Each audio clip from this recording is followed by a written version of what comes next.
Maal jedhee akka ibsu gammachuu keessa kiyyaa jecha barbaadee dhabamee maal jechuu naa wayyaa. Galatoomaa jechuudhaaf jechi kun duruu jira. Ulfaadhaa isiniin jechuuf isin duruu ulfoodha sirriitti beektu silaa.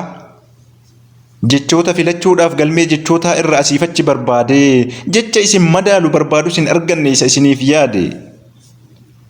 Jechatu na hanqata maaliin yaada ibsadha akkamiinis dubbadha sobee fakkeessuuf miti maqaan kenna isiniin kabajameeraadha.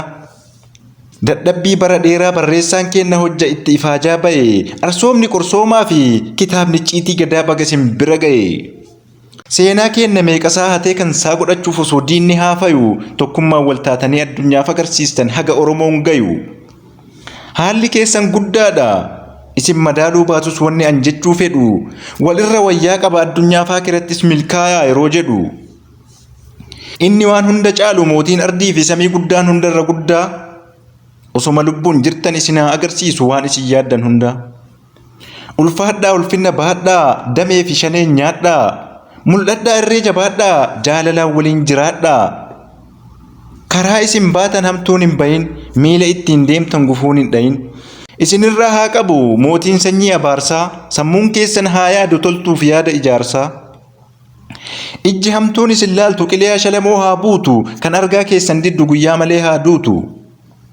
Kan isin waliin buusu ofii walitti haa bu'u waanyoo finaaftuu daaraa bubbeen fuute haa ta'u.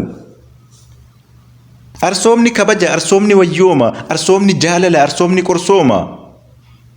Keessa kootaa nan dhugee tokkummaa keessan laalee galmee seenaarra jirtu warri gaaddisa sochii qarree fi qeerroo baalee. Onnee uummataa keessaa dachaan qabdu yaadannoo horteen baalee diidaa horteen gadablaan gannoo. Horteen jeneraal Waaqoo horteen Aliyyii Cirrii kan Haaji Aadam Saaddoo gaaddisa haftee dhoombirii. Keessan maal jenna silaa hawaasa Arsii Saawud Arabii warra gamtaan socho'u warra tokkummaa qabu kaaya Arsii Naayiroobii. Warra sirriitti beeku garaagarummaa jilbaaf garaagarummaa dhibbaa ajab na jechisiise tokkummaan sikkoo mandoo inni Afrikaa kibbaa. Hortee leenjisoo diigaa kan Baqqalaa Dawaanoo daraaraa Oromootaa hambaana dhiigammadaa warra aanolee sister Oromoo Minisootaa. Warra eenyummaa ofii Oromummaan dhaadatu warra dhiiga ofiitiif ka'ee waliin dhaabatu. Warra waan isaa toluu fi warra waan isaa toluuf tokko ta'ee hiriiru warra tokkummaan lolee irree diinaa micciiru. Warra seenaa hojjetu bakka jiru marattu namni seenaa dagatus seenaan naman dagattu.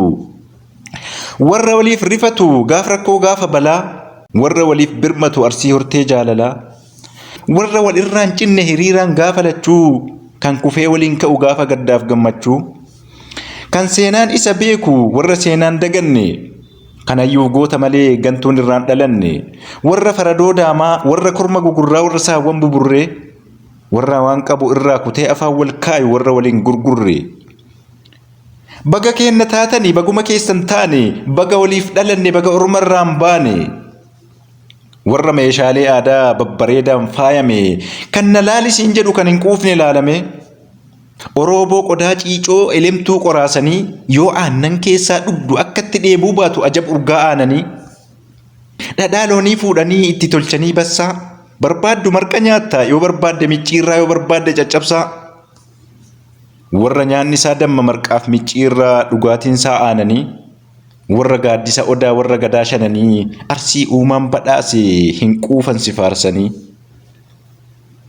Arsiin waliin abaaru marga jiidhaa qabatee jaalalaan wal eebbisa. Uumatu tolchee uume silaa himameen dhumu arsii fagoo keessisa.